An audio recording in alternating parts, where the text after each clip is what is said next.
Canal Escute Áudio Novel. Se inscreva. Novel Teoria Fanfic.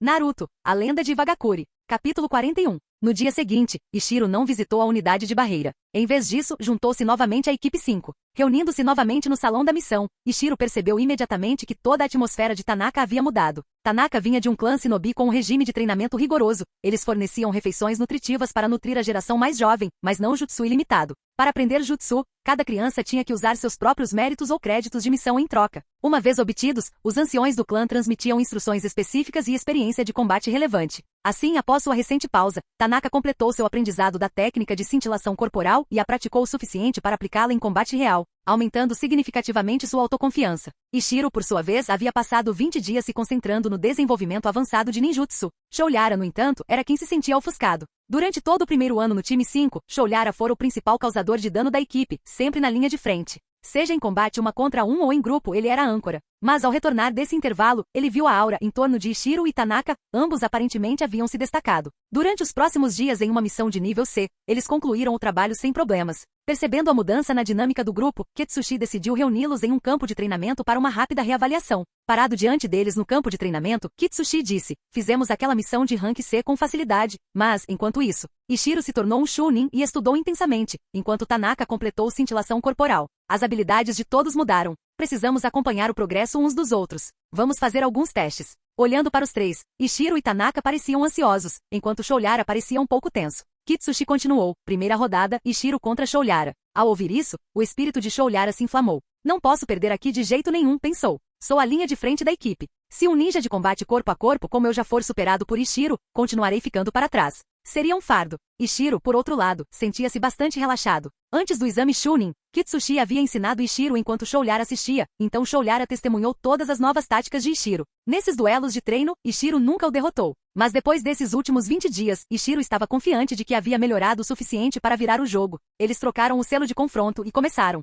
Ishiro recuou enquanto usava a versão mais antiga e simples do fio d'água. Ele estava apenas tentando abrir alguma distância. Mas, ironicamente, Shoulyara não lhe deu esse espaço. Conhecendo bem o estilo de Ishiro, além de se lembrar da luta de Ishiro com Kemoto no exame, Shoulyara partiu para cima imediatamente. Ele simplesmente avançou, ignorando a corda aquosa para se aproximar rapidamente, com sua kunai bloqueando o fluxo central da água. Embora o fio d'água tenha amassado levemente sua kunai e feito o movimento de Shoulyara vacilar por um momento, foi só isso. Então Shoulyara acelerou novamente. Ishiro foi pego de surpresa. Shoulyara estava quase em cima dele, e Ishiro tinha acabado de começar a conjurar a lança de terra, ironicamente, seu ninjutsu ofensivo mais lento. O plano de Ishiro, moldado por sua recente vitória sobre Kemoto, o havia deixado complacente demais. Ele esperava alternar entre seus ninjutsus de terra, esquecendo que Shoulyara poderia interromper seu ímpeto abruptamente. O resultado foi exatamente o que ele fez com Kemoto. A agressividade implacável de Shoulyara atrapalhou o plano de Ishiro, forçando-o a abandonar a arma de lança de terra no meio do caminho. Em seguida, Ishiro tentou um jutsu de substituição, mas Shoulyara percebeu facilmente. Tentativas de taijutsu foram igualmente frustradas. Ishiro acabou perdendo de forma mais decisiva e mais rápida do que Kemoto. Com isso decidido, Kitsushi anunciou o próximo confronto, segunda rodada, Tanaka contra Shoulyara. Tendo acabado de ver a rápida derrota de Ishiro, Tanaka engoliu em seco, nervosa. Ela sentirá uma enorme onda de força ao dominar a cintilação corporal, mas o poder bruto de Shoulyara parecia formidável. Assim que a luta começou, Shoulyara repetiu a mesma abordagem direta, enquanto Tanaka girava em velocidade, contornando-o com um trabalho de pés avançado e sua recém-adquirida habilidade de ataque. Ela tentou várias vezes um golpe decisivo. No entanto, Shoulyara, que conhecia seu estilo ainda melhor do que ela, a antecipou em todas as tentativas. 1 ou 2 vezes ele quase reverteu a emboscada. No final, como nos tempos da academia, o resultado foi um impasse. Sem ver um resultado decisivo, Kitsushi os interrompeu. Ele já esperava por isso. A derrota inesperada e humilhante de Ishiro mostrou a ele que não deveria se arrogar depois de se tornar um Chunin ou derrotar Kemoto. A disputa de Tanaka com Shoulyara lhe mostrou que não deveria imaginar que um novo jutsu resolveria tudo. Mas o humor de Shoulyara melhorou. Os exercícios curtos reafirmaram seu papel.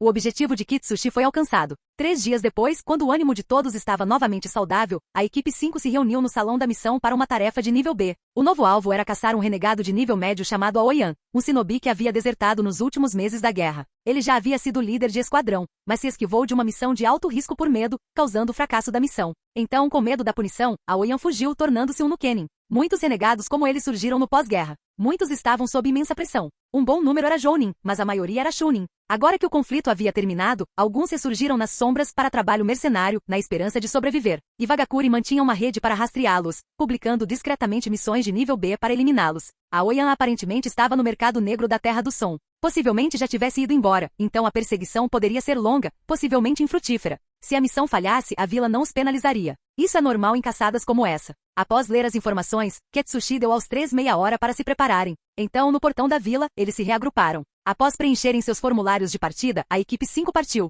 Eles tiveram que atravessar uma geografia complexa para chegar ao País do Som a partir do País da Terra, ironicamente, perto do País do Fogo. O País do Som não era aliado de nenhum dos lados, tornando-se um lugar para os Nukenes se esconderem. Se o ninja desaparecido se sentisse encurralado, poderia se aproximar de uma força inimiga, esperando que este lhe concedesse refúgio ou, pelo menos, atrapalhasse a perseguição do caçador. Deixando a política de lado, ninguém queria ver uma aldeia rival matar facilmente um renegado em potencial que poderia semear o caos no futuro. Assim começou a próxima missão da equipe 5, uma caçada humana, sem saber se encontrariam sua presa ou voltariam para casa de mãos vazias.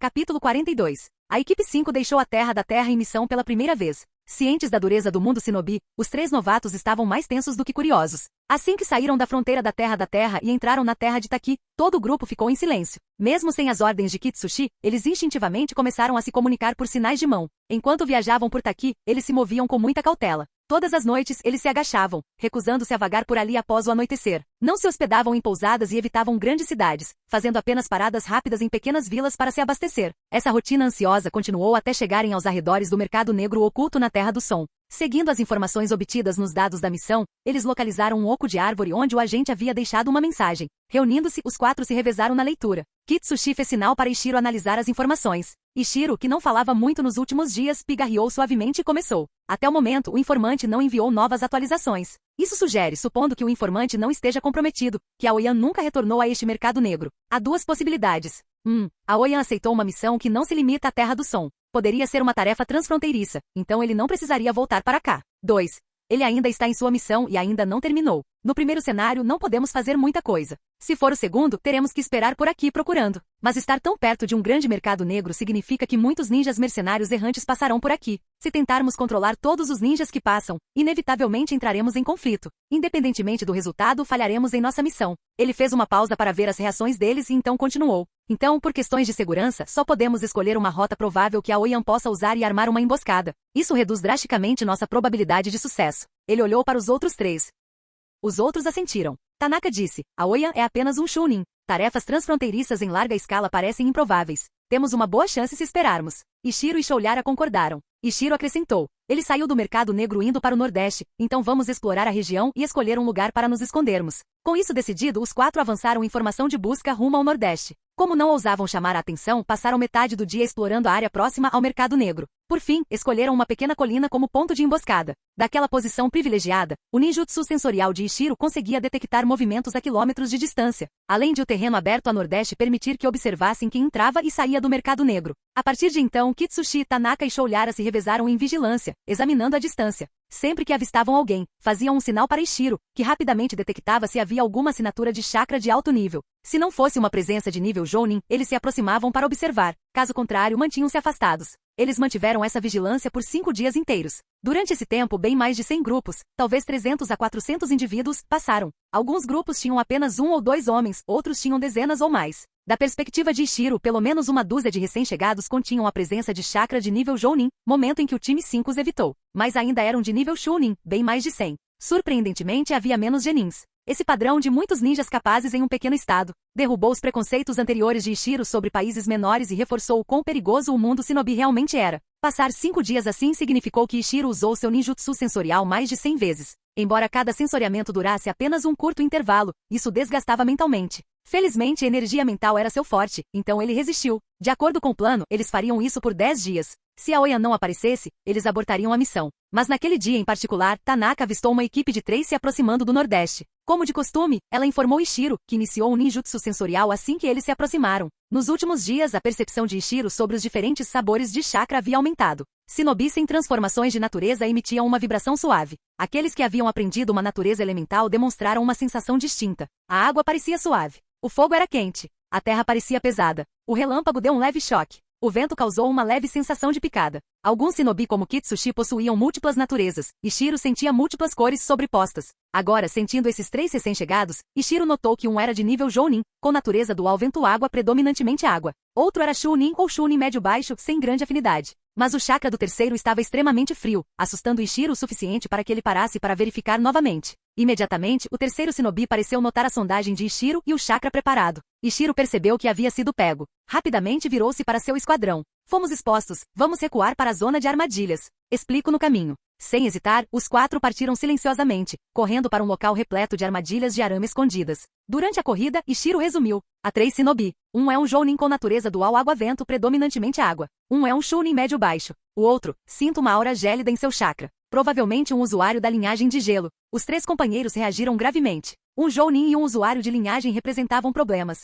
Eles eram mais poderosos que o time 5. Com certeza, Ketsushi logo disse. Eles encontraram nosso rastro. Más notícias. Todos aceleraram, rumo à área de armadilhas previamente preparada. Uma vez lá, cada um se escondeu em buracos previamente cavados, preparando-se para uma emboscada. Se aqueles 3 ninjas desconhecidos os encontrassem, isso inevitavelmente levaria a uma briga. O mundo shinobi raramente favorecia uma abordagem amigável de conversa se surgisse um conflito. A força letal era o padrão. Enquanto isso, o trio que detectou a percepção de Ishiro parou no perímetro da armadilha. De trás de um aglomerado de árvores, eles conferenciaram. O Jounin que os liderava chamava-se Imamura Koazuki. Ele olhou para o homem com linhagem de gelo, Mizunotsuki Kagami. Você disse que sentiu um sensor? Consegue avaliar a força dele? Kagami franziu a testa incerto. É complicado, Koazuki-san. Talvez um Chunin ou um Jounin especial. A vibração é incomum, mas não tão forte. Imamura Koazuki assentiu e então perguntou ao último membro, uma shinobi chamada Kawano Oda. O que você acha? Oda raciocinou. Não podemos confirmar a composição, mas pelas pegadas parecem 4 indivíduos, um ninja adulto e 3 crianças. As crianças são cerca de 1 ou 2 anos mais novas que Kagami e eu. Provavelmente estão vigiando a área há algum tempo. Talvez estejam apenas em uma missão e tenham nos encontrado por acidente. Mas se esse ninja sensorial for decente, eles podem ser liderados por um Jounin. Kagami também diz que ele não é tão forte assim, então pode ser simplesmente um Jounin especial. É ambíguo. Koazuki hesitou, não querendo entrar em conflito com o Jounin desconhecido. Então virou-se para Kagami. Sua identidade de linhagem de gelo está comprometida? Kagami assentiu. Sim, com certeza. Assim que o sensor me capturou, ele parou, e sinto que percebeu algo. Não podemos arriscar que eles saiam com essa informação. A expressão de Imamura Koazuki tornou-se sombria. Então lutaremos. Não há escolha. Ele suspirou, pois eles só tinham 3 membros. Teria sido mais seguro se tivessem recrutado mais. Mas não podiam deixar um esquadrão IVA desconhecido espalhar a notícia de um usuário de liberação de gelo. Isso sabotaria a missão. Com essa determinação, Koazuki formou uma sequência de selos de mão e lançou uma técnica Suiton de amplo alcance, de nível B, enviando um dragão de água gigante para a suposta zona de armadilha. A água violentamente impetuosa acionou várias armadilhas, mas não eliminou nenhum inimigo. Isso deixou o trio de Koazuki mais alerta do que nunca. A equipe 5 previu a possibilidade de um ninjutsu em área. Eles esconderam parte das armadilhas no subsolo e se agacharam em buracos feitos sob medida. Quando a água baixou, nenhum deles foi forçado a sair. Em seu esconderijo, Ishiro silenciosamente iniciou o ninjutsu sensorial novamente, monitorando os 3 inimigos. Enquanto isso, Kagami disse ao seu grupo, aquele sensor está de volta nos observando. Nossos movimentos estão sendo rastreados. Koazuki perguntou, você consegue identificá-los? Kagami balançou a cabeça. Não exatamente. Ele tem uma energia mental anormalmente forte. Se não fosse pela consciência aguçada da minha linhagem, eu nem sentiria. Koazuki examinou o bosque silencioso, preparando-se para um possível confronto. Capítulo 43. Imamura Koazuki se viu diante de um dilema. Sua equipe de 3 pessoas estava sob constante vigilância de um sensor inimigo invisível. Isso significava que muitas de suas táticas habituais estavam fora de cogitação. E como eram eles que iniciavam as hostilidades, também não podiam contar com muitas medidas defensivas. Eles não podiam ficar parados sem fazer nada. Imamura Koazuki não teve escolha a não ser formar selos de mão mais uma vez, criando um clone de água para sondar a área. Na verdade, essa manobra foi imprudente. Eles nem haviam se enfrentado formalmente ainda, e ele já estava criando um clone de água, o que lhe custou uma quantidade considerável de chakra. Ele se arrependeu brevemente da decisão. Com o clone de água de Koazuki avançando, extremamente atento a possíveis armadilhas, Ishiro continuou monitorando com sua técnica sensorial. O plano do 5º esquadrão era deixar o conjunto de armadilhas fazer o máximo possível do trabalho. Afinal, o tempo estava a seu favor. O clone de água avançou cada vez mais para dentro da zona de armadilhas, destruindo suspeitamente qualquer sinal de mecanismo com kunai ou até mesmo bombas de papel. Embora vê-lo destruindo a armadilha após a armadilha deixasse Ishiro inquieto, ele permaneceu escondido. Se agissem prematuramente, estariam caindo direto nas mãos do inimigo. Depois de destruir quase dezenas de armadilhas, grandes e pequenas, aquele clone de água finalmente pôs os pés em uma área especialmente escolhida. Ishiro imediatamente ativou mais de uma dúzia de gatilhos simultaneamente. Tudo estava programado para atacar assim que o clone entrasse em seu alcance. A natureza dos ataques era de alcance amplo. Mesmo que tais ataques apenas arranhassem um humano de verdade, seriam fatais para um clone. Como previsto, o clone de água ergueu uma muralha de formação de água para se proteger das kunai, sembons e detritos espalhados. Infelizmente para ele, logo após bloquear uma grande onda de projéteis, 3 bombas de papel escondidas entre eles explodiram. O clone teve que usar a técnica de cintilação corporal, escapando por pouco da maior parte da explosão. No entanto, ao fazê-lo, caiu exatamente onde Shiro queria, e uma saraivada final de projéteis caiu. Tendo despendido tanto esforço, o clone de água foi atingido repetidamente. Dezenas de impactos menores o destruíram. O clone desapareceu com um respingo. Ao ver a derrota de seu clone, Kozuki e seus 2 companheiros ficaram consternados. Não esperavam que o clone conseguisse muita coisa, apenas expulsar 1 ou 2 inimigos. Mas descobriu-se que o lado-alvo havia preparado especificamente medidas anticlone. Isso deixou Kozuki em apuros novamente. Enviar outro clone apenas desperdiçaria mais chakra, enquanto simplesmente recuar parecia igualmente inútil. Eles ainda não haviam forçado nenhum vislumbre do inimigo. Enquanto isso, o usuário da liberação de água, Mizunotsuki Kagami, cansou-se do impasse. Possuindo uma Kekkei Genkai, ele não aceitaria tal impasse como algo normal. Ele formou selos de mão para lançar um ninjutsu de liberação de gelo de nível B, 1000 Senbon de gelo. Imediatamente, uma rajada colossal de agulhas de gelo se formou no ar, facilmente na casa das dezenas de milhares.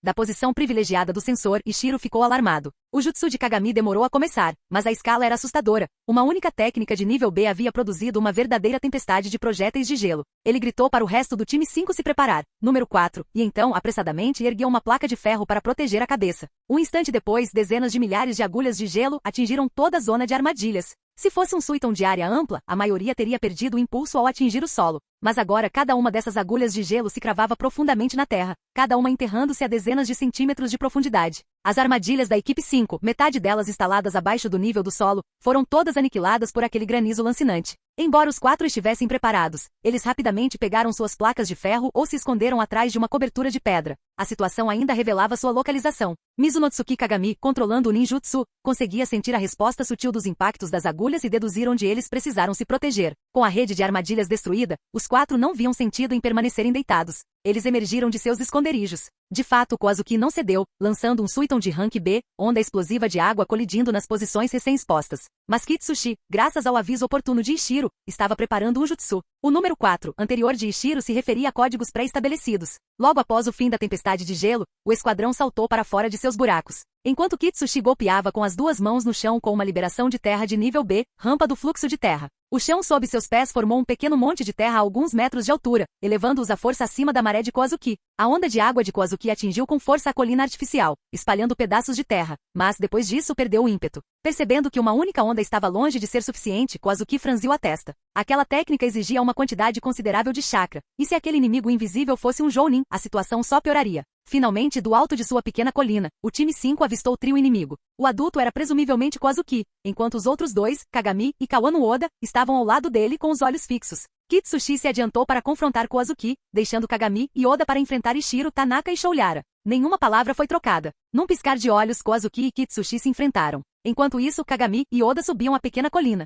Ishiro rapidamente entrou em ação, formando selos de mão para sua recém-refinada técnica de fio de água, enquanto Shoulyara e Tanaka lançavam uma saraivada de shurikens. Kagami não vacilou, lançou uma parede de gelo, um mero ninjutsu de nível C. Mas, graças ao poder formidável da liberação de gelo, aquela barreira simples enfraqueceu todo o fio de água de Ishiro, bem como a saraivada de projéteis. Observando isso, Ishiro sentiu um aperto no coração. Então esse é o poder de um usuário da liberação de gelo. Seu ninjutsu de nível B tinha o poder destrutivo de um nível A. Até mesmo uma barreira de gelo básica de nível C bloqueava o fio de água aprimorado de Ishiro, que poderia penetrar sua própria muralha de estilo terra. A sinergia de naturezas duplas realmente fazia jus à sua reputação assustadora. Sem dar tempo para que se reagrupassem, Kagami saltou para longe da barreira de gelo, tecendo rapidamente sinais para uma técnica moderada de nível C, estocada da lança de gelo. Alarmado, Ishiro executou sinais para a arma de lança de terra às pressas, reagindo ao ataque de médio alcance de Kagami com uma saraivada de estacas de terra. As explosões duplas colidiram repetidamente. As estacas de terra se estilhaçaram em sua maioria com contato. Mas isso desacelerou o ímpeto da lança de gelo o suficiente para que o esquadrão de Ishiro pudesse se esquivar. No segundo seguinte, Tanaka e Shoulyara flanquearam Kagami de ambos os lados, forçando-o a vigiar 3 cantos ao mesmo tempo.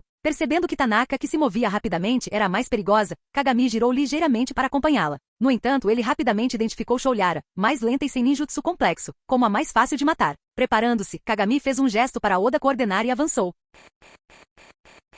Capítulo 44. Mizunotsuki Kagami se esquivou com Kawano Oda, evitando outra onda de projéteis. Agora bem longe da zona de armadilha, Kagami começou a formar selos para outro jutsu, deixando Oda para lidar com o ninjutsu de Ishiro. Desta vez, Ishiro usou a versão padrão do fio de água para aumentar a velocidade. Kawano Oda, que se destacou na esgrima desde sua época em Kirigakure, simplesmente sacou sua lâmina e com um único golpe fluido cortou o fio de água. Surpreso, Ishiro percebeu que, embora bloquear projéteis com uma lâmina fosse compreensível, cortar o corpo de um ninjutsu era muito mais raro. Em Vagakure, ninguém em seu círculo se especializava em esgrima a esse nível. Aquele golpe inesperado interrompeu o impulso de Ishiro, permitindo que Kagami completasse seu próximo jutsu sem dificuldades. Mais uma vez, uma lança de gelo avançou em direção a Shoulyara. Naquela fração de segundo, Shoulyara fez um leve movimento abrupto com as duas mãos, e 2 sacos pesados surgiram do nada. Então ele os arremessou direto na lança de gelo que se aproximava. Seguiram-se 2 baques surdos. A lança atingiu esses pedaços, parando apenas por um instante antes de prosseguir. Mas ela claramente diminuiu a velocidade, permitindo que Shoulyara, que havia removido os pesos dos braços, se movesse rápido o suficiente para evitar a lança de gelo no último instante. Ishiro sentiu alívio, mas também suor frio. Se Shoulyara não tivesse improvisado tão decisivamente, o time 5 teria sofrido uma baixa séria ali mesmo. No entanto, Kagami estava igualmente surpreso. Sua técnica de liberação de gelo de Rank C já havia sido esquivada 2 vezes por esses jovens. Ele estava acostumado a derrotar ninjas da mesma idade com relativa facilidade. Agora parecia que cada um deles tinha um contra-ataque individual para seus ataques, especialmente o Aju Tanaka. Não vendo sucesso imediato em atacar Shoulyara, Kagami voltou seu olhar para Tanaka novamente. Mas se ele mirasse a Aju Tanaka com uma lança de gelo, ela provavelmente nem sequer roçaria em suas roupas. Então, ele decidiu por outra abordagem. Ishiro e Shoulyara também reconheceram a ameaça potencial do ninjutsu de gelo de Kagami. Ishiro rapidamente formou selos para outro ninjutsu enquanto Shoulyara se movia para o lado para flanquear. Mas Kagami também pensava rápido. Sem precisar falar, ele e Oda se coordenaram. Oda deu um passo à frente para conter Tanaka, deixando Kagami livre para continuar seus próprios ataques. Ambos os lados estavam em um vai e vem sem que nenhum deles encontrasse uma saída fácil. Ishiro percebeu que deixar Kagami ganhar tempo para o jutsu era perigoso demais. Então, ele explorou sua própria vantagem no ninjutsu. Ishiro empregou o fio de água aprimorado, a variante que infligia um golpe quase pressurizado. Mas Kawano Oda novamente se posicionou com a lâmina em punho, pronta para cortar ou desviar o fio de água. Em resposta, Kagami começou a tecer sinais para mais uma técnica. Ishiro estava determinado a não deixá-lo completá-la. No entanto, a rápida adaptação de Kagami logo se tornou evidente. Com Oda manuseando o fio de água de Ishiro, Kagami conjurou uma armadura de gelo de curto alcance em seu braço esquerdo. Essa camada de gelo absorveu à força o golpe do fio d'água, embora com um grande solavanco que quase deslocou o braço de Kagami. Ainda assim, a armadura parcial permitiu que ele continuasse formando selos com a outra mão. Ishiro sentiu arrepios. Ele está colocando gelo em seu membro como um escudo enquanto simultaneamente tece ninjutsu. Este não é um adversário comum, mas o lançamento de Kagami foi interrompido pela força. Após cambalear, ele teve que liberar a camada de gelo e esfregar o braço para restaurar a circulação. A essa altura, já era tarde demais para aplicar um novo jutsu. Maldição, Kagami murmurou para si mesmo. Ele estava sendo gradualmente forçado a ficar na defensiva. Já que aquele era meu braço esquerdo, se fosse o direito, eu teria perdido a chance de formar selos. Esses pirralhos são incrivelmente bem coordenados. Enquanto Kagami se recuperava, Ishiro manteve a pressão, formando novamente selos. Um sólido fio de água tomou forma. Enquanto isso, Shoulyara, recém-libertado dos pesos lançados, tentou cercar Kagami de um ângulo. Percebendo que poderia estar encurralado, Kagami respirou fundo, como se estivesse tomando uma decisão. De repente, uma grande explosão de chakra irrompeu ao seu redor. Ele formou sinais de mão muito mais rápido do que antes, a um custo exorbitante. Liberação de gelo. Prisão de gelo. A prisão de gelo era originalmente usada para aprisionar inimigos, moldando um invólucro de gelo ao seu redor. Kagami a transformou à força em um casulo protetor ao seu redor. Por ser um uso improvisado, o gasto de chakra aumentou para o que poderia ser chamado de custo de rank B, embora continuasse funcionalmente sendo uma técnica de rank C. Ishiro estava no meio do lançamento da teia de água. Ele a lançou no exato momento em que o cerco de gelo de Kagami estava quase completo. O fio de água em espiral atingiu a concha, gerando um forte impacto que fez Kagami soltar um gemido abafado. A prisão de gelo, porém, resistiu. Atordoado, Shoulyara interrompeu sua aproximação. Ele não conseguiria romper aquela barreira apenas com taijutsu. Enquanto isso, Kagami poderia, de dentro daquela concha, presumivelmente lançar ninjutsu. Ishiro também estava preso. Ele conseguia atrapalhar Kagami sempre que este estivesse em campo aberto, mas com Kagami encolhido. O jutsu de Ishiro simplesmente não tinha força destrutiva bruta para romper. Mas Ishiro rapidamente percebeu. Não podemos perder tempo tentando quebrá-lo. Shoulyara, vamos ignorá-lo e ajudar Tanaka. De fato, se Kagami quisesse permanecer na camada de gelo, isso o estaria efetivamente tirando da luta. Com todo o conjunto original de armadilhas destruído, o melhor caminho era unir forças contra Kawano Oda, que não possuía tal método de proteção. Mas nenhum deles previu que Kozuki, travando um combate com Kitsushi do outro lado, perceberia uma oportunidade. Num piscar de olhos, Kozuki desferiu um ninjutsu de longo alcance em Ishiro. Ao ouvir o grito de alerta urgente de Kitsushi, Ishiro cancelou reflexivamente a lança de terra que estava canalizando, atirando-se ao chão. Simultaneamente arremessou um tronco substituto escondido, conforme planejado, enquanto aplicava a técnica de substituição de 2 selos com duração de 1 segundo. Seu timing estava no fio da navalha. O jutsu de Kozuki atingiu o tronco, estilhaçando-o. Ishiro ainda sofreu uma laceração profunda no abdômen, mas conseguiu sobreviver. Ele se recusou a deixar a dor distraí-lo. Kagami presumivelmente havia iniciado um jutsu para derrubar Shoulyara naquela oportunidade perfeita. Então Ishiro suprimiu à força o ferimento pungente, formando selos de mão para a lança de terra mais uma vez. De fato, Kagami estava erguendo a mão dentro da prisão de gelo. Mas, mais uma vez, os espinhos de terra de Ishiro arrancaram a prisão de gelo do chão, fazendo Kagami cair. Interrompido, o ninjutsu quase concluído se dissipou. Do outro lado, o tronco partido revelou que Ketsushi havia aproveitado a distração momentânea de Koazuki para desferir um golpe letal. Todo o lado direito de Koazuki foi esmagado. Embora Koazuki tenha tentado se esquivar meio passo, o golpe subsequente de Kitsushi o esmagou completamente. Os olhos de Ishiro se voltaram rapidamente, suspirando de alívio. O sensei continua tão confiável quanto sempre. Agora livre, Kitsushi correu para ajudar, primeiro desferindo um golpe estrondoso em Kawano Oda, deixando Kagami sozinho em sua carapaça de gelo. Ketsushi então formou sinais para cercar a prisão de Kagami por ambos os lados com paredes de terra, forçando-os a entrar. Em desespero, Kagami quebrou a concha no último instante, saltando para fora. Mas Kitsushi já havia surgido atrás dele com um movimento rápido. O golpe mortal decepou a cabeça de Kagami antes que ele pudesse se defender. Tanaka, Shoulyara e Ishiro observavam entorpecidos. Momentos antes, Kagami os imobilizara com um ninjutsu de gelo imparável. No entanto, diante de Kitsushi, ele foi rapidamente derrubado. Kitsushi virou-se para os três. Fiquem atentos. Esta não é a terra da terra, o perigo ainda pode estar por perto. Ishiro e os outros ficaram tensos. De fato, a comoção anterior poderia atrair outros ninjas. Com isso, o time 5 rapidamente tomou as cabeças de Kagami, Koazuki e Oda, selando-as em pergaminhos como prova de eliminação. Então, ignorando o resto do campo de batalha, os 4 se retiraram rapidamente. Quanto à missão original de caçar o ninja desonesto Kinjian, ninguém pensou mais nisso. Capítulo 45. Após deixar o campo de batalha, Kitsushi tratou do ferimento abdominal de Ishiro, felizmente não grave. Kitsushi, Tanaka e Shoulyara então improvisaram uma maca e carregaram Ishiro de volta para a Terra da Terra. Eles viajaram rapidamente por algum tempo antes de finalmente pararem para descansar em uma floresta isolada. Depois de tomar pílulas de soldado para repor chakra, Ketsushi organizou turnos para vigiar. Ishiro foi dispensado devido à exaustão e aos ferimentos, afinal, ele havia sido o membro mais ocupado do grupo nos últimos dias. A batalha anterior havia colocado uma pressão enorme sobre Ishiro, particularmente aqueles momentos tensos em que Shoulyara escapou por pouco de ser morto pelas lanças de gelo. Com a adrenalina baixa, a exaustão mental e física acumulada rapidamente o dominou, e Ishiro adormeceu profundamente. Ao acordar, percebeu que o esconderijo deles havia mudado. Sem saber quanto tempo havia dormido, percebeu que deviam ter mudado de lugar enquanto ele descansava. Ao ver Ishiro acordado, Kitsushi explicou que eles já tinham viajado mais um dia inteiro enquanto ele dormia, o que surpreendeu Ishiro muito. Eles continuaram nesse padrão com Tanaka e Shoulyara se revezando para carregar Ishiro por mais de 10 dias, até finalmente retornarem em segurança à aldeia.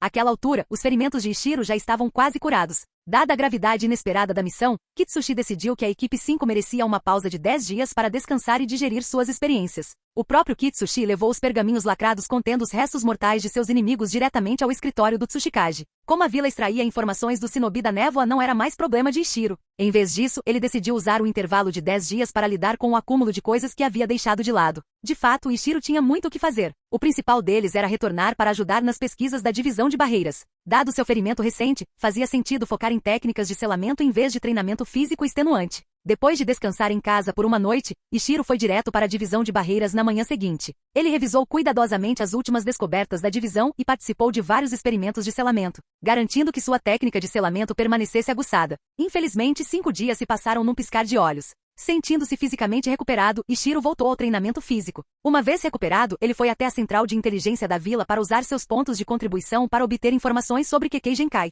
O encontro com Mizunotsuki Kagami deixou Ishiro profundamente abalado. Para um transmigrador como ele, ser pego de surpresa por um mero ninja com liberação de gelo era constrangedor. Embora os segredos principais por trás das linhagens fossem segredos bem protegidos das aldeias, informações gerais sobre o Kekkei Genkai de outras nações estavam amplamente disponíveis e exigiam poucos pontos de contribuição. Afinal, a aldeia não arriscaria a vida de seu shinobi escondendo tais informações. Ishiro trocou por uma pilha de pergaminhos e passou o dia inteiro estudando cuidadosamente as várias linhagens do mundo ninja. Ao terminar, Ishiro se repreendeu mentalmente. Sua percepção anterior da Kekkei Genkai havia sido excessivamente influenciada por suas memórias da história original de Naruto, particularmente do ponto de vista dos personagens principais. Afinal, os protagonistas encontravam regularmente usuários poderosos de Kekkei Genkai, o que exagerava sua vulgaridade. Na realidade, Kekkei Genkai eram raros, poucos existiam em vilas como Iwagakure, Komogakure e Sunagakure. No entanto, Konogakure e Kirigakure possuíam várias linhagens poderosas. O mundo ninja definiu Kekkei Genkai não apenas como a combinação de duas naturezas de chakra, mas como qualquer habilidade especial herdada através de linhagens. As enormes reservas de chakra do clã Uzumaki, por exemplo, qualificavam-se como uma característica de linhagem. Da mesma forma, Kekkei Genkai baseados em olhos como Sharingan e Byakugan, não eram simplesmente combinações de chakra. O clã Kaguya de Kirigakuri, com seu Shikotsumi Aku, caminho do osso cadáver, único, também se encaixava nessa definição mais ampla. Algumas linhagens tinham uso prático limitado, como a linhagem do clã Kurama, Olhos Vermelhos, que fornecia principalmente habilidades de suporte. No entanto, a maioria das linhagens aprimorava significativamente as capacidades de combate. O que Ishiro achou particularmente intrigante foi que mesmo entre linhagens formadas pela combinação de duas naturezas de chakra, existiam diferenças em seus níveis de desenvolvimento. O desenvolvimento da linhagem teve duas etapas principais. A primeira consistia na combinação externa de duas naturezas de chakra para realizar técnicas de linhagem. A segunda envolvia a internalização dessa combinação no corpo, alterando a fisiologia o suficiente para transmitir a linhagem através da genética. De acordo com a inteligência, quando uma linhagem alcançava o segundo estágio, os descendentes geralmente despertavam a linhagem diretamente, pulando o estágio 1 completamente, ou não conseguiam despertá-la completamente. O que mais entusiasmou Ishiro foi outra revelação. Atingir o estágio 2 do desenvolvimento da linhagem melhorou gradualmente a constituição física, aumentando drasticamente as reservas de chakra e fortalecendo a destreza física. Era essencialmente um aprimoramento genético desde a raiz. Ishiro relembrou sua batalha com Mizunotsuki Kagami. Kagami lançou um enorme jutsu de nível B, produzindo milhares de agulhas de gelo, criou à força uma poderosa prisão de gelo, outro custo próximo ao nível B, e usou repetidamente vários jutsus de nível C, mas seu chakra estava longe de esgotar-se. Claramente a linhagem de Kagami fornecia enormes reservas de chakra. Além disso, a informação também confirmou sua suspeita sobre o aumento de poder. Linhagens poderosas como a liberação de gelo aumentavam a força das técnicas em quase um nível completo. Ishiro havia experimentado pessoalmente como a técnica de gelo de nível B de Kagami se aproximava do poder de nível A, algo que poucos Junins normais conseguiam igualar. Embora existissem jutsus de rank S acima do rank A, geralmente eram movimentos desesperados reservados para batalhas de nível Kage. Selar a 9 caudas ou derrotar Orochimaru. A maioria dos Kage dependia principalmente de jutsus de rank B em batalha, ocasionalmente utilizando algumas técnicas de rank A cuidadosamente cronometradas. Assim, um mero ninja de nível Chunin com preparação suficiente poderia empunhar jutsus mais fortes do que muitos Junins. Isso por si só destacava o potencial aterrorizante das linhagens. No entanto, essas percepções se aplicavam principalmente a Kekkei Genkai do tipo fusão. As linhagens mais fortes do mundo ninja não eram combinações de chakra natural, mas características hereditárias como Sharingan, Senju, Uzumaki, Hyuga e Kaguya. Essas linhagens estavam no topo do mundo shinobi. Deixando de lado os pergaminhos de inteligência, Ishiro suspirou profundamente. Ficou claro porque Orochimaru ficou obcecado em pesquisar linhagens. Tal poder era simplesmente injusto. Dois shinobi igualmente talentosos, por exemplo, Orochimaru já era incrivelmente talentoso, mas seu auge era o nível de um Kage comum, muito mais fraco sem invocações de gigantes. No entanto, diante de alguém como Uchiha Itachi, cujo gênio natural se equiparava ao seu, mas possuía uma linhagem de primeira linha, Orochimaru não tinha chance. Compreendendo isso, Ishiro começou a ansiar profundamente por uma linhagem própria. Ele percebeu que por mais que se esforçasse, seu potencial era inerentemente limitado. Comparado aos outros, ele podia se destacar, mas os descendentes de clãs de linhagem inerentemente tinham limites mais altos. Atualmente, ele ainda estava em desenvolvimento, mal conseguindo derrotar consistentemente até mesmo um Chunin mediano. Então essa frustração ainda não era profundamente sentida. Mas Ishiro previu um futuro em que atingiria seu limite, observando os gênios da Kekkei Genkai inevitavelmente o superarem. Só de imaginar essa frustração o deixava inquieto. Saindo da troca, Ishiro voltou para casa murmurando: linhagens? Kekkei Genkai. Retornando atordoado, sentou-se inexpressivamente na cama até se sacudir e acordar, dando tapas no rosto. Sou um transmigrador. E daí se eu não tiver uma linhagem? Não posso desenvolver uma eu mesmo? Afinal, Tsuchikage Onoki não possuía originalmente a liberação de poeira. Ela foi aprendida posteriormente e não herdada. Claramente, Iwagakuri possuía métodos para treinar Kekkei Genkai. No entanto, Ishiro sabia que mesmo que pudesse acessar esses métodos, dominá-los era outra história. Mesmo assim, decidiu ganhar contribuições suficientes da aldeia, pretendendo abordar Onoki diretamente após sua próxima grande conquista para solicitar a oportunidade. Dada a atual preferência da aldeia por ele, não era um pedido irracional. Com essa decisão tomada, Ishiro deixou de lado suas preocupações com linhagens. Nos 4 dias restantes, ele optou por se concentrar intensamente em refinar seu jutsu lança de terra e muralha de estilo terra, reduzindo ainda mais seus selos de mão. 4 dias não eram muito longos, mas também não eram muito curtos. Dado o excelente controle de chakra de Ishiro e suas reservas de chakra aprimoradas, ele esperava um progresso notável. De fato, graças à abordagem metódica que aprendeu com as técnicas de selamento, listando possíveis melhorias e testando cada uma delas sistematicamente, ele conseguiu reduzir o canhão de lança de terra de 12 para 10 selos e a muralha estilo terra de 10 para 9. Encorajado, ele tinha certeza de que poderia simplificá-los ainda mais com o tempo. Ishiro também sentiu que a aplicação desse método analítico poderia aprimorar de forma semelhante suas 2 versões de fio de água. Canal Escute Áudio Novel. Capítulo 46. Na opinião de Ishiro, os 10 dias de férias passaram rápido demais, mas não havia nada que ele pudesse fazer a respeito. Afinal, sair da vila para missões era um treinamento essencial para Shinobi. Por exemplo, se não fosse por encontrar Mizunotsuki Kagami, Ishiro talvez nunca tivesse decidido desenvolver sua própria Kekkei Genkai. Sem aquela batalha de vida ou morte, Ishiro não teria se sentido tão motivado a acelerar sua execução de ninjutsu. Quando a equipe 5 se reagrupou, Ketsushi encontrou os 3 alunos revigorados e animados, especialmente Shoulyara. Ishiro havia enfrentado perigo durante a última missão, quando Jounin Imamura Kozuki quase o matou. Ele escapou por pouco com vida, tendo um contato real com a morte. Mas na verdade, quem estava em maior perigo era Shoulyara, que quase foi empalado por lanças de gelo várias vezes. Felizmente, Shoulyara era determinado e resiliente. Essa experiência de quase morte não o havia abalado. Em vez disso, aguçou sua determinação e aumentou significativamente sua força. Foi semelhante à vitória anterior de Ishiro sobre Kemoto. A confiança fortaleceu Ishiro, enquanto a crise fortaleceu Shoulyara. Ambos os resultados seguiram um princípio semelhante. Kitsushi ficou satisfeito. Mesmo sem ter ensinado muito pessoalmente, sob sua liderança, todos os 3 membros da equipe passaram por transformações notáveis. Isso provou seu sucesso como sensei. No entanto, havia uma falha lamentável. Embora o trabalho em equipe fosse excelente, nenhum dos 3 havia desenvolvido um ataque individual decisivo. Mizunotsuki Kagami, por exemplo, era capaz de desferir um jutsu de gelo massivo de nível B quando totalmente preparado. Ishiro e os outros ainda não possuíam tais ataques característicos. Kitsushi acreditava que Ishiro já estava desenvolvendo seu fio de água aprimorado, que provavelmente se tornaria sua marca registrada. Com o tempo, Ishiro certamente teria sucesso. No entanto, Shoulyara e Tanaka ainda precisavam encontrar seus próprios caminhos. Devo cumprir meus deveres como sensei e prestar atenção aos seus pontos fortes e personalidades. Talvez assim eu possa ajudá-los a encontrar seu caminho, pensou Kitsushi. Mas por enquanto, vamos embora. Vamos em outra missão de caça aos ninjas rebeldes. Gemeram os 3 alunos simultaneamente. Eles haviam fracassado na última caçada, marcando o primeiro fracasso de sua missão, algo difícil para os jovens aceitarem. Por isso, estavam relutantes em relação a essas missões ingratas. Hahaha. Kitsushi riu alegremente. Ele havia experimentado os mesmos sentimentos na juventude e compreendia perfeitamente os pensamentos deles. Mas os shinobi precisavam aceitar o fracasso. Tentar desesperadamente completar cada missão era perigoso e inevitavelmente mortal, levando à incapacidade de julgar quando recuar. Ignorando os protestos, Kitsushi aceitou outra tarefa de caça. Assim, Ishiro e seus companheiros viajaram por vários países menores, caçando ninjas rebeldes sob a orientação de Kitsushi. No entanto, seus resultados foram escassos. Em 2 anos, a equipe 5 eliminou apenas 4 rebeldes de nível Chunin, completando apenas 4 missões de nível B. É claro que missões de caça nem sempre estavam disponíveis, então eles completaram inúmeras missões de nível C também. Durante esses 2 anos, eles visitaram a maioria dos pequenos países ao redor da Terra, aventurando-se até a distante terra dos Redemoinhos. Mas como as 5 grandes nações não haviam assinado tratados de paz completos, eles evitaram os outros 4 países principais. Hoje, o gabinete do Tsuchikage anunciou uma notícia importante. As 5 grandes nações encerraram oficialmente a guerra. Ontem, o país do Relâmpago e o país do Fogo assinaram seu tratado de paz, marcando o fim. Daí em diante, shinobi das principais vilas não podiam mais se matar abertamente como antes. Em vez disso, tinham que evitar contato, a menos que as missões entrassem em conflito direto. Naturalmente, essa era a postura oficial. Operações secretas e sabotagem sem dúvida continuariam.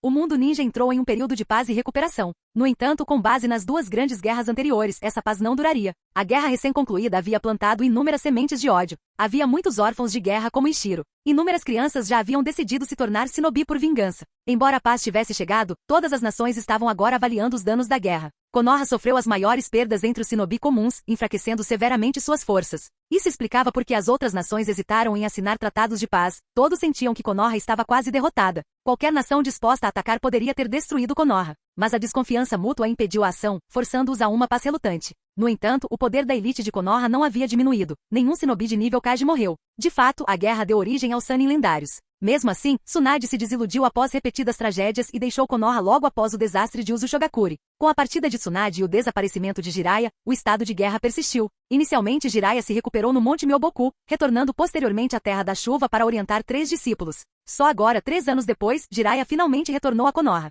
Percebendo que ninguém arriscaria atacar e ver Jiraiya retornar, as outras nações finalmente abandonaram suas ambições. Enquanto isso, Iwagakure sofreu menos, não devido aos esforços de Ishiro, mas porque tinha maior população shinobi, o que a tornava resistente a guerras prolongadas. Se uma batalha decisiva semelhante à primeira guerra shinobi tivesse ocorrido, Iwagakure teria sido a pior, pois contava com apenas um shinobi de nível Kage. Durante as crises, a vila dependia fortemente de 2 Jinchuriki. Se alguém de Konoha tivesse conseguido eliminar Onoki, as outras nações poderiam ter dilacerado Iwagakure. A Terra do Vento, empobrecida e ávida por território, teria tomado avidamente terras de qualquer vizinho enfraquecido, fogo ou terra. Enquanto isso, a agressiva Terra do Relâmpago, do outro lado do mar, era imprevisível e poderia facilmente invadi-la. Parado sob o escritório do Tsuchikage, ouvindo Onoki anunciar a paz, Ishiro se sentiu indiferente. Ele já era um shinobi de verdade, e paz ou guerra só diferiam em intensidade. Sua vida ainda consistia em missões perigosas. Ao ouvir os aplausos da população, Ishiro se sentiu deslocado. Felizmente, o discurso de Onoki foi breve, e logo a multidão se dispersou. Hoje Ishiro não tinha missões.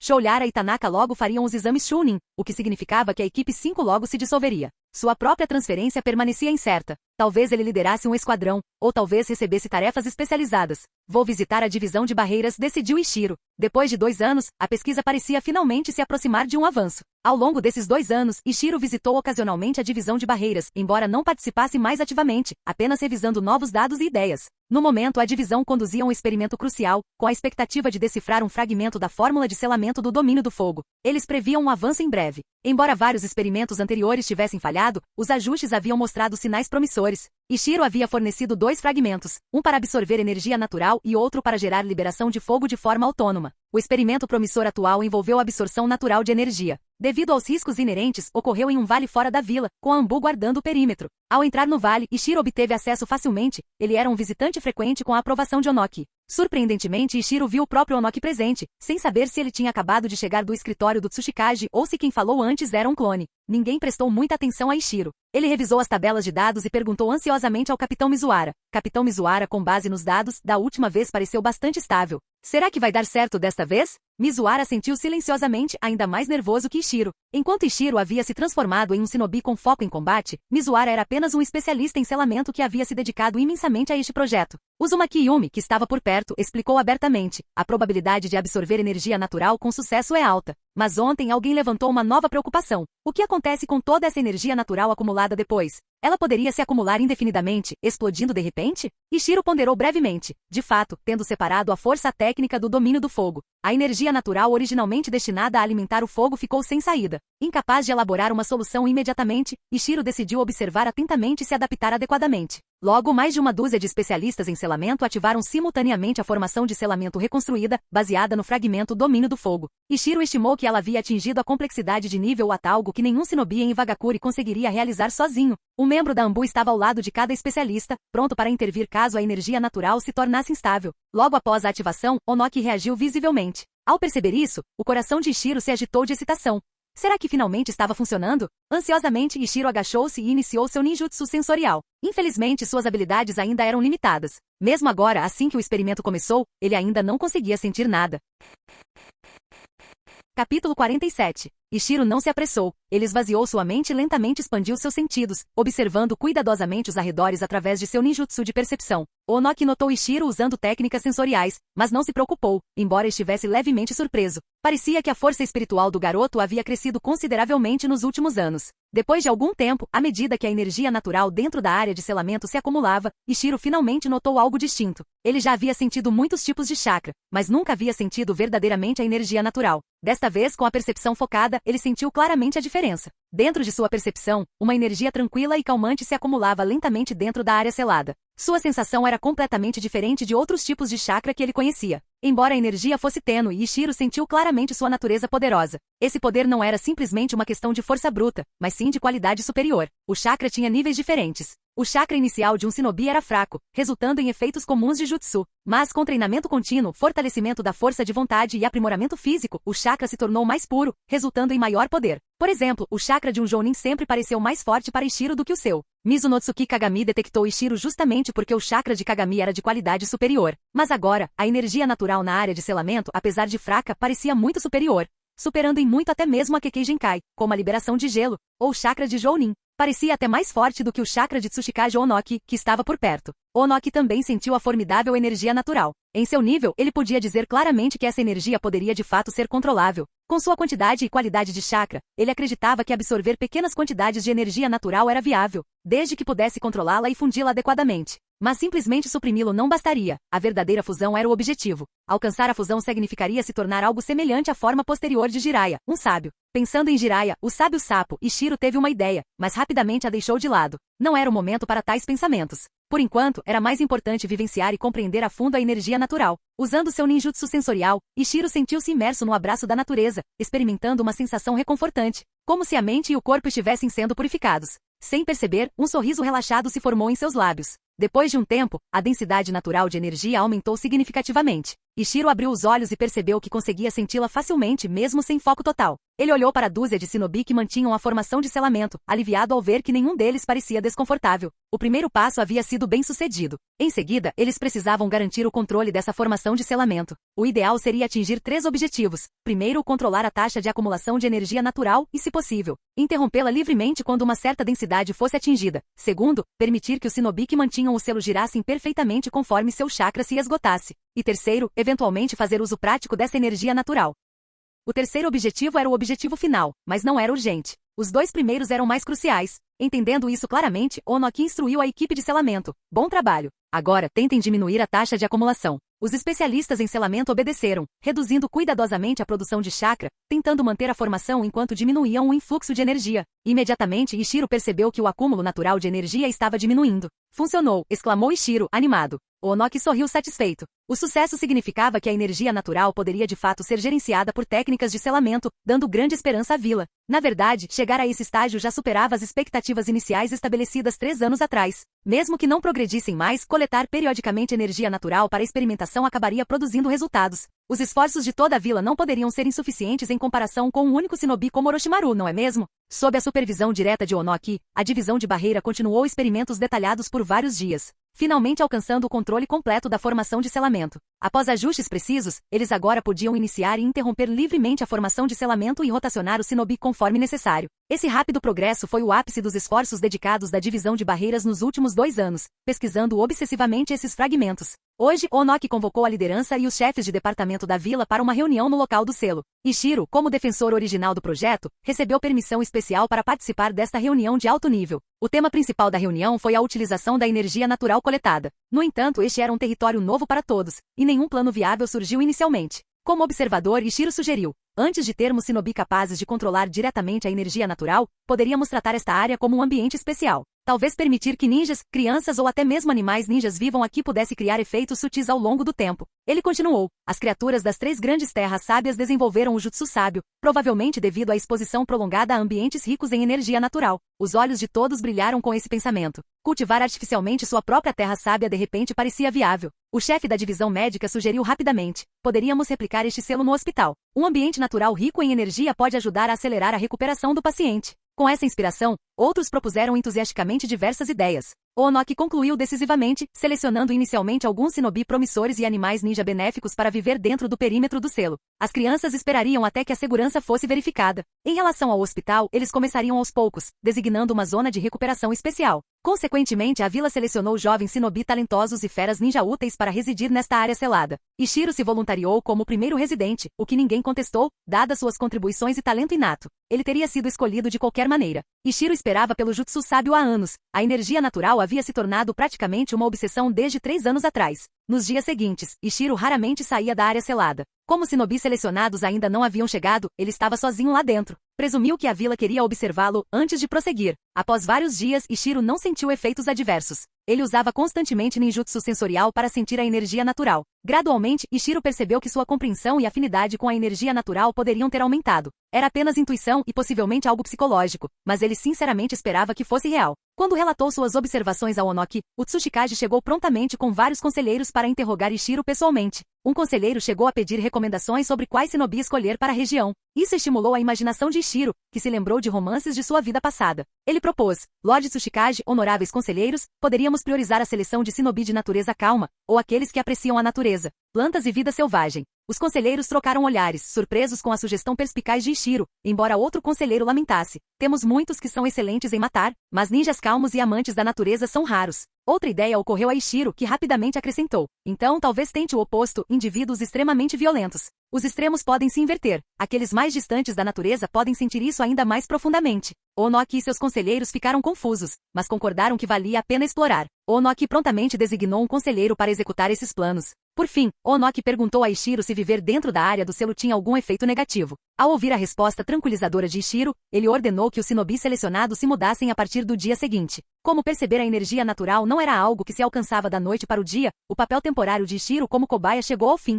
Consequentemente, a vila o transferiu. A equipe 5 foi dissolvida depois que todos os membros se tornaram Chunin. Tanaka e Ishiro foram designados para Anbu, enquanto Shoulyara se tornou o líder de uma nova equipe de 3 membros. Esse arranjo era lógico. O taijutsu de Shoulyara era excepcional depois de 2 anos, adequado para a liderança. E ele finalmente havia dominado seu primeiro ninjutsu de nível C. Tanaka, apesar de boas habilidades de combate, tinha fraquezas claras, boa em se proteger, menos capaz de proteger companheiros de equipe. Em relação a Ishiro, a vila esperava que o serviço da Anbu proporcionasse maior crescimento sob a tutela dos shinobi mais experientes antes de lhe confiar responsabilidades independentes. A vila relutava em expor prematuramente um gênio como Ishiro, preferindo que ele amadurecesse primeiro sob a tutela de um experiente.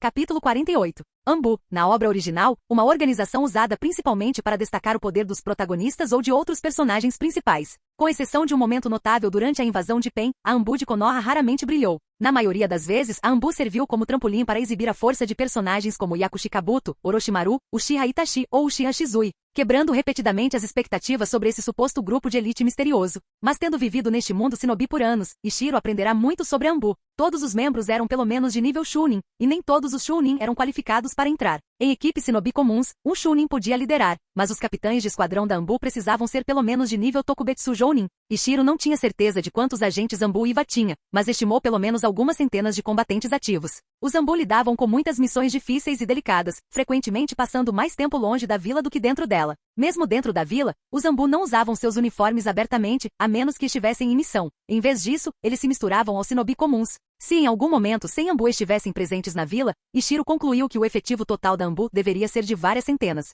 E será que havia mesmo 100 Anbu em serviço ativo em algum momento? Ele acreditava que sim, com certeza. Por exemplo, pelo menos 1 ou 2 dúzias estavam sempre de serviço na sede da Anbu, enquanto outra dúzia protegia o prédio do Tsuchikage. 2 Jinchuriki cada um justificavam um esquadrão de proteção completo, e a vila em si era enorme. Será que uma dúzia de Anbu seria suficiente para vigilância e patrulha? Além disso, locais especiais, como a área selada que Ishiro agora habitava, tinham pelo menos 3 equipes Anbu designadas. Assim, por qualquer cálculo, pelo menos 100 Anbu deviam estar ativamente de serviço na vila o tempo todo. Considere, então, os agentes da Anbu estacionados fora da vila. Uma única missão de caça podia durar semanas. Além disso, havia patrulhas de fronteira e infiltração de inteligência em países estrangeiros. Fronteiras tão vastas exigiam muitas patrulhas da Anbu. Adicione a isso a presença da Anbu em vários países menores, e os números se multiplicaram rapidamente. Como a Anbu também precisava de períodos de descanso, se um Anbu dedicasse 2/3 do seu tempo em missões, todos esses números poderiam aumentar pela metade. Claramente a Anbu era uma organização enorme. No entanto, sua estrutura era estranhamente simples. Em vez de múltiplas camadas complexas, a Anbu tinha apenas 3 níveis: membros regulares, capitães de esquadrão e comandantes de unidade.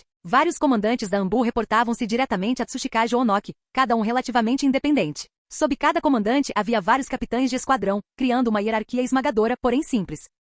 Isso não era incomum, no entanto. Os esquadrões da Anbu geralmente operavam de forma independente, e não como parte de unidades militares de grande porte. O papel principal dos comandantes era distribuir tarefas, em vez de liderar pessoalmente grandes grupos em missões. Ishiro foi designado para o Esquadrão 2 da Anbu, sob o comando do comandante Coruja, um Jounin de elite cuja máscara ostentava um estranho desenho rochoso. Ishiro já vira Coruja sem a máscara, um homem na casa dos 30 com um olhar inofensivo e honesto. No entanto, uma vez mascarado, Coruja irradiava mistério e força. A caminho da sede da Anbu, Coruja mostrou a Ishiro como navegar com segurança pela complexa segurança da Anbu, ignorando armadilhas e evitando ser detectado por barreiras sensoriais. Ishiro então recebeu seu equipamento da Anbu, 2 máscaras simples idênticas, uniformes e armas. Na Anbu, a vila fornecia todo o apoio logístico e salários mais altos, embora as tarefas fossem mais frequentes e perigosas. Ele imediatamente passou por um treinamento dividido em 2 partes: teoria, incluindo códigos secretos, protocolos e táticas de missão, e avaliação prática de combate, projetada para designar companheiros de equipe adequados. Fundamentalmente, os novos recrutas da Anbu podiam aprender uma habilidade especializada, como esgrima, taijutsu, ninjutsu ou genjutsu. No entanto, a habilidade ensinada não era de alto nível, nem havia suporte medicinal suplementar. Ishiro se sentia em conflito. Ele já havia definido seu caminho de treinamento, então escolher outra habilidade era complicado. Nos últimos 2 anos, as reservas de chakra de Ishiro aumentaram de 53C para 120C, chegando a aproximadamente 1,2B. Isso foi o suficiente para ele começar a aprender ninjutsu de nível B. Ele estava acumulando pontos de contribuição para esse objetivo, embora o progresso estivesse lento ultimamente. Seus avanços mais significativos foram na proficiência em ninjutsu. Com maior força mental e controle de chakra, ele reduziu significativamente os selos de mão necessários para muitos jutsus. As técnicas básicas dos 3 corpos agora exigiam apenas um selo. Essencialmente, a execução era instantânea. O jutsu do fio de água original exigia apenas 4 selos, a parede de terra 5 selos, e o lança de terra 6 selos. Além disso, Ishiro desenvolveu com sucesso uma versão aprimorada do jutsu do fio de água, agora chamando de jutsu fio de pressão de água. Embora ainda baseado no jutsu do fio de água, ele havia evoluído para algo completamente diferente. Ele podia projetar pressão a até 30 metros, além da qual a precisão e a potência diminuíam rapidamente.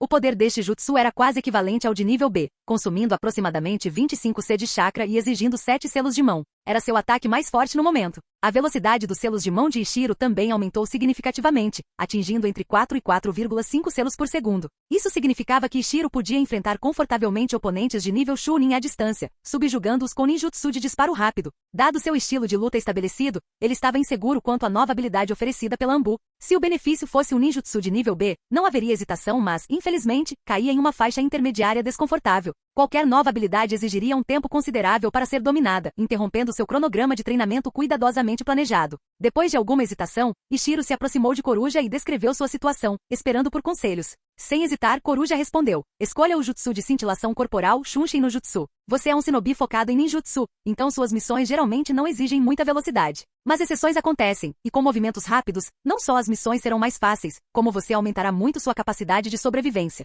Ishiro deu um tapa na testa ao perceber. Ele havia esquecido algo crucial. Lutar contra colegas era uma coisa, mas se encontrasse oponentes do nível de Jounin, conseguiria escapar? A ideia o arrepiou. Protegido por Ketsushi por tanto tempo, ele se tornará complacente. Agradecido, Ishiro agradeceu a Coruja e prontamente pegou um pergaminho sobre o jutsu de cintilação corporal. O jutsu de cintilação corporal, chamado de uma das técnicas avançadas dos 3 corpos, nas discussões da internet sobre sua vida passada, permitia movimentos rápidos de curta distância. Foi usado com maestria por Shizui e Minato na obra original, e dominá-lo poderia aumentar significativamente o potencial de combate. De acordo com o pergaminho, após formar selos de mão uma vez, era possível realizar vários movimentos rápidos em sucessão, embora isso fosse extremamente difícil e normalmente limitado em número. No final das contas, o cintilação corporal jutsu era mais adequado para manobras rápidas e de curto alcance do que para viagens prolongadas, a menos que 2 condições específicas fossem atendidas: uso contínuo sem selos de mão e grandes reservas de chakra. Poucos shinobi alcançaram o nível de praticá-lo sem selo, mas o jutsu de cintilação corporal era a técnica mais comum que os shinobi investiam tempo para dominar, dado seu potencial de salvar vidas. A formação rápida de selos para manter a cintilação corporal contínua era praticamente impossível, sua velocidade era simplesmente excessiva. Mesmo Itachi, com sua incrível velocidade de 6 selos por segundo, não conseguia encadear selos rápido o suficiente para manter a cintilação corporal continuamente. Além disso, cada uso consumia cerca de 2 C de chakra, limitando o uso sustentado a potências de chakra como os clãs Senju ou Uzumaki. No entanto, isso não diminuiu seu valor no campo de batalha. Durante o combate, o jutsu de cintilação corporal permitia um reposicionamento rápido, retornando rapidamente às forças aliadas em caso de derrota, tornando-se uma técnica vital para salvar vidas. Satisfeito, Ishiro começou a estudar cuidadosamente o pergaminho cintilação corporal, entendendo quão vital essa técnica se tornaria para sua sobrevivência. Capítulo 49. Ishiro treinou por mais de 10 dias nas instalações da Anbu, não porque não fosse qualificado. Ele já havia atingido os padrões da Anbu em 3 dias, mas simplesmente porque não havia uma vaga adequada na equipe naquele momento. Embora a Anbu tivesse uma alta taxa de baixas, era tempo de paz e nem sempre havia vagas disponíveis. Durante a guerra, muitos esquadrões da Anbu se fundiram em forças de combate regulares. Logo após a guerra, a Anbu já havia reabastecido suas fileiras. Nos últimos 2 anos, embora a Anbu ainda sofresse perdas, nenhuma equipe existente carecia de um especialista em ninjutsu como Ishiro. Isso mudou quando o Esquadrão 18 da Unidade 2 da Anbu perdeu recentemente um usuário de ninjutsu em um ataque furtivo de usuários de marionetes de Suna durante uma missão secreta na Terra do Vento. Ao receber a missão, Ishiro foi imediatamente se reportar ao Esquadrão 18, cujos 3 membros já haviam sido informados com antecedência e já o aguardavam em uma base de treinamento da Anbu. Ao entrar no campo de treinamento com sua máscara, Ishiro encontrou 3 shinobi com máscaras semelhantes. 2 mulheres e um homem, todos adultos, a julgar pela altura. Usando as técnicas sensoriais aprendidas durante o treinamento, Ishiro memorizou suas assinaturas de chakra únicas. Os 3 o observaram brevemente antes que uma Anbu feminina falasse primeiro. Sou a capitã do Esquadrão 18, codinome Shiden Relâmpago Púrpura. Ela apontou para a outra mulher e para o homem, um de cada vez. Esta é Gata Branca e esta é Pedra. Ishiro não pôde deixar de lançar um olhar curioso para Pequena Pedra, surpreso com o codinome peculiar. Pequena Pedra, no entanto, já estava acostumado com a reação e não se importou, simplesmente perguntando: qual é o seu codinome? Ishiro respondeu: meu codinome é Rock. Tendo reencarnado muitos anos atrás, ele quase se esquecera de seu nome original, Rock. Usar Rock como seu codinome Anbu era uma sutil referência à sua natureza pé no chão e resiliente. O capitão Shiden assentiu em reconhecimento e disse: vamos nos conhecer através do combate. Cada um de nós atacará você individualmente para testar sua força. Você também aprenderá sobre a nossa através dos nossos ataques. Sem mais avisos, a Gata Branca atacou imediatamente. Ishiro não foi pego de surpresa. Enquanto recuava rapidamente, formou selos de mão rapidamente, surpreendendo a Gata Branca com a rapidez, pouco mais de um segundo, com que executou seu jutsu fio de pressão de água. No entanto, a Gata Branca era claramente uma membro de elite da Anbu. Diante desse ataque inesperado, ela girou o corpo de uma maneira quase sobrenatural, escapando por pouco do jutsu e rapidamente recuperando o equilíbrio para continuar sua aproximação. Ishiro jamais imaginou que um jutsu decidiria a vitória contra um Anbu de elite. Assim que lançou o primeiro ataque, começou a formar selos de mão novamente, desta vez, o jutsu dos espinhos de terra. No entanto, a gata branca demonstrou uma agilidade incrível, desviando continuamente dos espinhos de terra de Ishiro com precisão. Exalando calmamente, Ishiro lançou rapidamente outro jutsu. O jutsu fio de água original mais fraco, mas muito mais rápido. De perto, esse ataque mais rápido finalmente colocou a gata branca sob pressão significativa. Embora tenha se esquivado do ataque por pouco, perdeu o equilíbrio devido à tensão. Aliviado, Ishiro percebeu que seus movimentos bizarros tinham limites, afinal. Sem hesitar, continuou disparando jutsus rápidos do fio de água, forçando a gata branca a executar repetidamente manobras desesperadas. Após 4 esquivas consecutivas, ela finalmente atingiu seu limite e não conseguiu mais recuperar o equilíbrio. Assim que Ishiro acreditou que havia garantido a vitória, algo negro voou repentinamente em sua direção, vindo de uma sombra próxima. Assustado, mas já na metade de seus próximos selos, Ishiro rapidamente redirecionou seu ataque para o objeto que se aproximava. Para seu espanto, o objeto girou suavemente no ar, escapando do ataque de Ishiro, pousando perto e imediatamente investindo contra ele novamente. Ishiro agora ouvia claramente um gato ninja preto e elegante usando o protetor de testa de Iva, sem dúvida o parceiro da gata branca. Sem tempo para ponderar se era como os mascotes do clã Inuzuka de Konoha ou a invocação de Kakashi, Ishiro rapidamente mudou de tática, usando seu jutsu mais forte, o fio de pressão de água. Percebendo isso, a gata preta recuou decisivamente, retornando para o lado da gata branca. Gata branca já havia se recuperado. De pé juntas, elas se esquivaram facilmente do ataque subsequente de Ishiro. Encarando-o calmamente, gata branca declarou: "Rocha, eu reconheço sua força." Ela então se retirou com seu parceiro felino. Antes que Ishiro pudesse descansar, Pequena Pedra avançou, desembainhando sua espada. Reconhecendo um especialista em Kinjutsu, esgrima, Ishiro imediatamente o testou com um rápido jutsu fio de água. Pequena Pedra cortou a técnica de Ishiro com precisão, sem diminuir o ritmo. Ajustando-se rapidamente, Ishiro usou o jutsu fio de pressão de água, o que levou Pequena Pedra a se esquivar cautelosamente. Claramente, a agilidade anormal da gata branca era um caso único. A maioria do shinobi não conseguia simplesmente usar ninjutsu. Mantendo a pressão, Ishiro lançou espinhos de terra continuamente, forçando Pequena Pedra a se esquivar desesperadamente até ser encurralado e forçado a se render. Frustrado, Pequena Pedra murmurou reclamações, provocando risos da gata branca que observava de longe. Ishiro não conseguiu evitar sorrir, lembrando-se de seu antigo companheiro de equipe, Shoulyara, que também sofreu de forma semelhante contra os ataques de ninjutsu de Ishiro.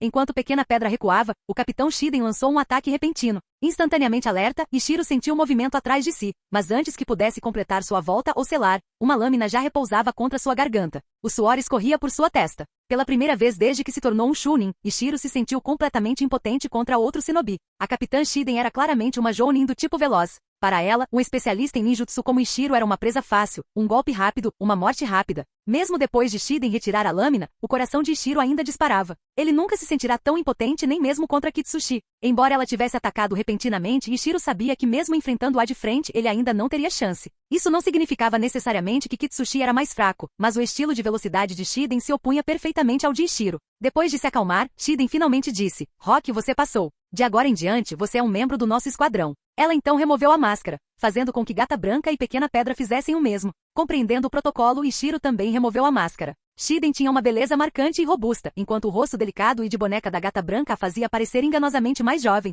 Pequena Pedra, surpreendentemente, era o mais bonito, enquanto o próprio Ishiro parecia bastante comum em comparação, ainda com traços de juventude. Apesar das aparências iniciais, o esquadrão de Shiden já havia testemunhado a força de Ishiro. Embora surpresos com sua idade, eles o aceitaram prontamente em suas fileiras. Capítulo 50. Depois que Ishiro se juntou à equipe 18, seu ritmo diário acelerou visivelmente. A frequência das missões da Anbu era significativamente maior do que quando ele estava na equipe 5. No dia seguinte à sua entrada, Ishiro recebeu sua primeira missão: patrulhar a fronteira entre o País da Terra e o País do Vento. Em tempos de paz, essas missões de patrulha eram relativamente tranquilas. Grandes países como a Terra da Terra já mantinham ninjas regulares em suas fronteiras. As patrulhas da Anbu apenas adicionavam mais uma camada de segurança. A equipe 18 não seguia rotas de patrulha fixas. O capitão Shiden decidia o caminho espontaneamente ao chegar à área. A ausência de rotas fixas tornava seus movimentos mais secretos. Além disso, agora que as grandes nações haviam assinado tratados de paz, incursões flagrantes eram raras. Havia duas maneiras típicas de os ninjas entrarem em outros países: missões oficialmente sancionadas, como escoltar caravanas mercantes, geralmente permitidas pelo país anfitrião devido a acordos de paz, ou missões secretas, como espionagem ou assassinato. Esses infiltrados secretos nunca exibiam abertamente suas vestimentas ninja, preferindo se disfarçar de pessoas comuns ou viajantes. Portanto, a principal função da equipe de Ishiro não era apenas detectar inimigos ocultos,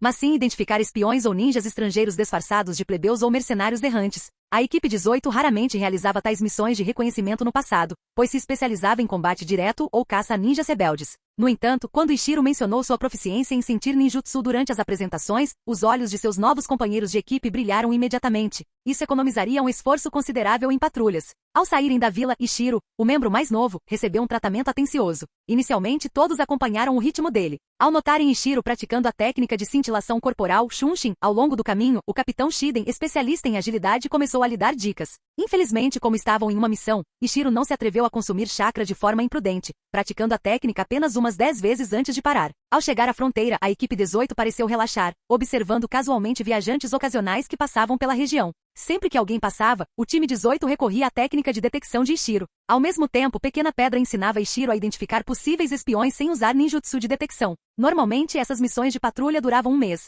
Se nenhuma normalidade fosse encontrada, eles retornavam em seguida. No entanto, um incidente poderia levar a um combate, e a continuidade da missão após o combate dependia das condições da equipe. Após cerca de 20 dias sem incidentes, a técnica de cintilação corporal de Ishiro melhorou notavelmente sob a orientação de Shiden. Em pouco mais de um mês, Ishiro reduziu os selos de mão deste ninjutsu de nível C para apenas 2, e o consumo de chakra caiu para cerca de 1,5 C. Mais importante ainda, sob a tutela de Shiden, Ishiro agora podia executar 2 Shunshins consecutivos com um conjunto de selos de mão. Um avanço significativo que indicava que ele realmente havia compreendido os fundamentos desta técnica. Ishiro lembrou claramente que Tana, sua antiga companheira de equipe, levou quase 1 ano e meio para conseguir o mesmo feito, e Tana ficou em êxtase na época. Será que eu realmente tenho talento para a técnica de cintilação corporal? Perguntou-se Ishiro, repetindo sua surpresa anterior ao perceber seu talento em sentir ninjutsu. No entanto, após cuidadosa consideração, Ishiro descartou a ideia. Não era necessariamente talento. Em vez disso, Ishiro agora era muito diferente de quando aprenderá ninjutsu. Naquela época, ele mal conseguia realizar uma transformação por dia.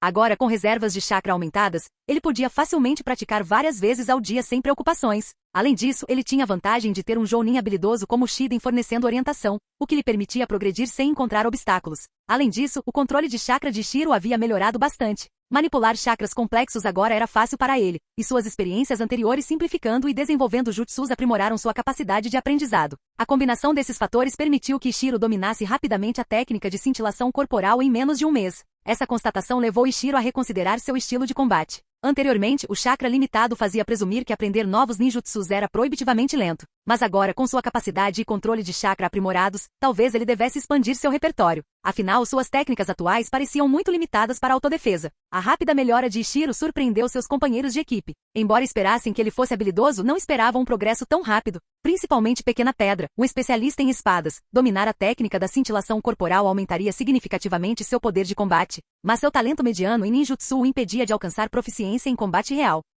Gata Branca também conhecia a cintilação corporal, mas seu estilo de luta não combinava bem com essa técnica, então para ela, era principalmente uma ferramenta de fuga, semelhante ao propósito inicial de Ishiro. Apenas a capitã Shiden se destacava na técnica de cintilação corporal dentro da equipe 18. Ishiro havia testemunhado sua maestria em primeira mão. Ela conseguia ativar Shunshin com apenas um selo, realizando 4 movimentos rápidos consecutivos. Embora inferior aos ninjas lendários que usavam cintilação corporal sem selo sem esforço, a proficiência de Shiden estava, sem dúvida, entre as melhores do mundo shinobi. Hoje, como de costume, Ishiro sentiu uma caravana de mercadores passando pela fronteira, mas algo incomum aconteceu. Oficialmente, a caravana contratou uma única equipe ninja para a proteção, 4 ninjas no total, com o restante dos membros sendo civis comuns. No entanto, Ishiro detectou claramente 8 assinaturas de chakra. Após distingui-los cuidadosamente, Ishiro prontamente relatou: Capitão, algo está errado. Há 8 ninjas escondidos nesta caravana, um Jounin, 4 Chunin e 3 Genin. Ao ouvir isso, a equipe, que antes estava relaxada, imediatamente ficou vigilante. Gata Branca analisou rapidamente. 8 ninjas significam 2 esquadrões.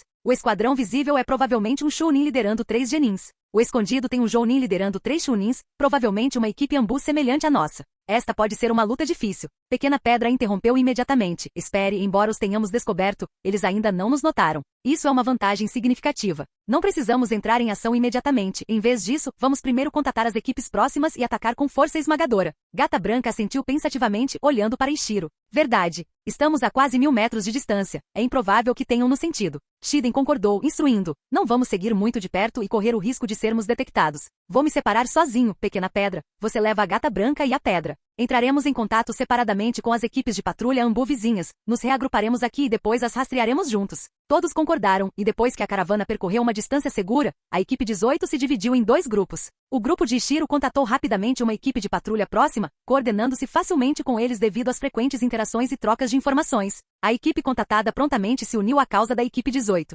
Quando o grupo de Ishiro retornou à posição original, a capitã Shiden já havia retornado com outra equipe. Com as 3 equipes reunidas, Shiden assumiu o comando temporário. Ela sinalizou para a Gata Branca, que imediatamente enviou a Gata Negra à frente para rastrear. Os 12 ninjas rapidamente se moveram em direção ao local da caravana. A caravana se movia lentamente, sem saber que havia sido descoberta, então sua equipe Ambu escondida permaneceu com eles. Logo, o grupo de Ishiro o alcançou e fez uma breve pausa enquanto ele reconfirmava as posições inimigas por meio de ninjutsu sensorial. Eles ainda estão lá. A equipe Ambu oculta inclui um Jounin com afinidades ao vento e ao fogo, um Chunin com afinidade à água e 2 Chunin com afinidade ao fogo. O esquadrão visível tem um Chunin com afinidade à água e 3 Genins que ainda não desenvolveram transformações elementais. Ele rapidamente descreveu suas posições exatas. Depois que todos concordaram, Shiden rapidamente atribuiu os papéis. O grupo de Shiden, composto por 2 Junins e um Jounin especial, lidaria com os Junins inimigos. A equipe 18 de Ishiro e outra equipe lidariam com os 3 Chunin inimigos restantes. A última equipe eliminaria a equipe de escolta visível. Uma vez que as funções foram atribuídas, Shiden ordenou decisivamente o ataque.